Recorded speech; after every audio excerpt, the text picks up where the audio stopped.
Hello, my name is Elkin. I'm a graduate student at Bilkent University. Together with Mikhail, we are going to present our paper titled Bus Factor in Practice. So in today's world, software projects are mostly developed as a team, and in team environments, projects could get abandoned due to several reasons, one of them being a developer leaving project and the lack of experience of remaining developers to continue it. The bus factor is a metric describing this situation. It is the minimal number of developers that have to leave a project to stall. So it's riskier for projects to have a low bus factor number. We mainly care about the bus factor metric for the following reasons. Projects may experience developer turnover, which can decrease bus factor number, or projects may have skewed knowledge distribution, meaning that a few number of developers know large part of the software. Also, some parts of the projects may be left abandoned. We have observed two issues with using bus factor in practice. First, we need to know if it is really an issue for the software project. And second, if it is an important issue, it is unclear how to compute it correctly as quantifying knowledge is not straightforward. To address these issues, we define the following research questions in this study. The first is, do engineers believe that the bus factor is an important issue in software development? The second is, how the bus factor can be used in practice? To answer these two research questions, we conducted exploratory interviews and a survey with software engineers at JetBrains, as well as engineers around the world. The third research question is about the calculation of bus factor. We wanted to know what features should be integrated in a bus factor calculation tool. And the last research question is about the accuracy of our tool developed for calculating bus factor. For this research question, we also conducted an additional survey called validation survey for engineers at JetBrains to get bus factor data on projects they had worked on, and we validated the algorithm according to that ground truth data. The main contributions of our study can be summarized as follows.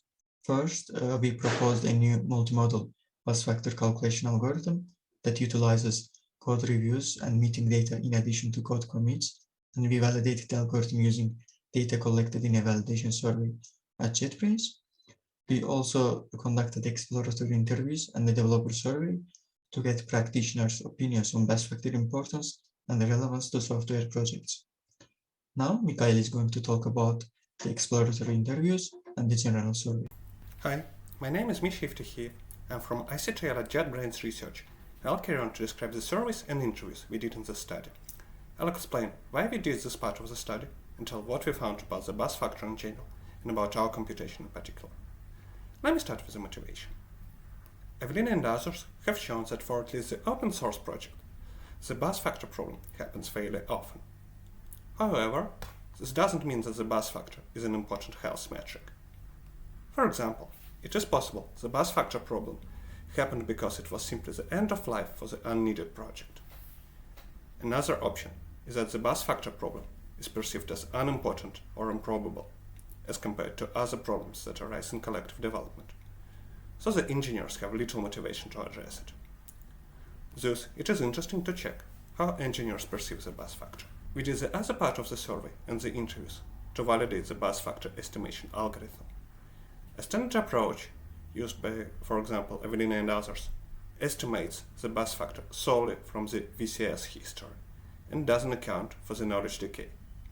However, existing studies show the importance of other knowledge creation and distribution modes and prove that the knowledge decays with time. This motivated us to use a multimodal algorithm with knowledge decay to estimate the bus factor. We use the surveys and the interviews to check our assumptions.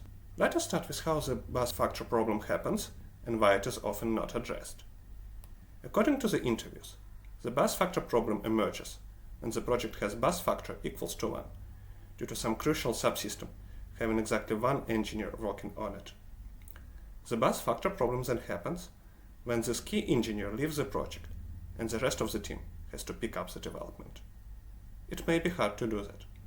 One of our respondents said it took him 6 months to fix the problem, and another had to rewrite a certain subsystem from scratch.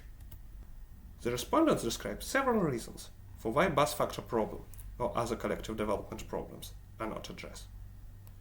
First, there is dissensus, when the team cannot agree how to resolve the problem or whether it is a problem at all. Not only this is a collective development problem by itself, it also hampers resolving any kind of a problem the team faces. Second, there is lack of people to resolve issues faced by the team. This results in the team having to triage the issues, and collective development problems tend to grow if left unattended. Third, there is having people from outside the team in the decision-making loop. And finally, there is overshadowing of the collective development problems by the technical problems perceived to be more urgent. This problem is often mixed with the inability to reach consensus on whether collective development problem is a problem at all. From the interviews, we have identified a set of different collective development problems. On the slide, we present the problems we chose to ask about in the survey. Some explanations. Code red happens when a crucial part of a project depends on too few people, and the project stalls when these people are unavailable. This problem is related to the bus factor and presents the risks of the bus factor problem. Secret problem happens when a member of a team has significant technical problems but doesn't talk about that until it's too late. Broken fix is a fix of somebody else's code that helps the author but breaks some functionality used by other team members. Let us now discuss the survey results for the bus factor relevance and importance. We asked our respondents to estimate how much the 7 collective development problems impact the workflow and how often do they occur. Respondents perceive the bus factor as the most important collective development problem out of the problems we suggested in the survey, and the code red was the second most important problem. Bus factor and code red were ranked as the 4th and the 2nd most often occurring problems. As code red can be seen as a predecessor of a bus factor problem, these findings bolster the idea that the bus factor is an important metric of a project's health. We also asked several direct questions to estimate how often is the bus factor tracked, and how often do engineers encounter the bus factor risk in practice. According to the survey responses, the bus factor is a tangible risk that is not checked often. Now let us move on to the relevance of various knowledge creation and distribution modes. According to the respondents, commits and code reviews are the 2 most important modes. We chose commits, code reviews, and online meetings for our bus factor estimation algorithm, and the survey results show that adding other modes, such as issues or code comments, may be helpful. Let us now move on to the respondents' preferences on the bus factor algorithm details. The respondents had different opinions on how fast the knowledge decays with time. The median reported halving time was 4 months.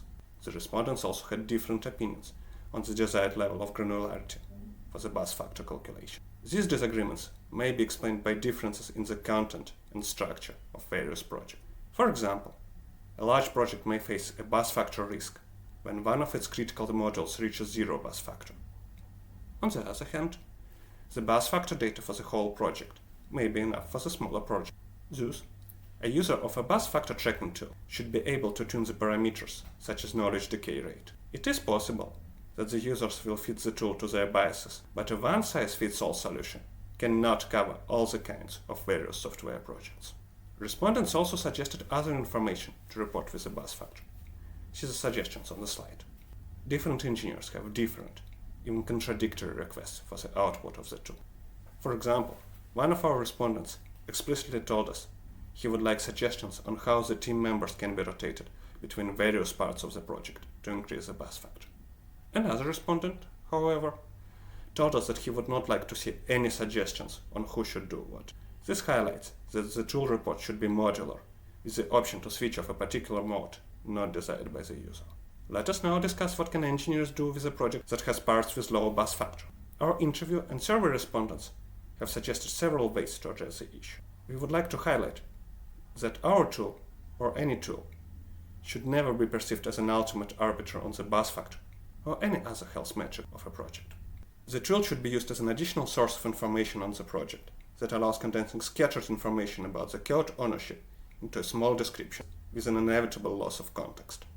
The data from the bus factor tool may then be used to choose the best course of action to address the bus factor risks.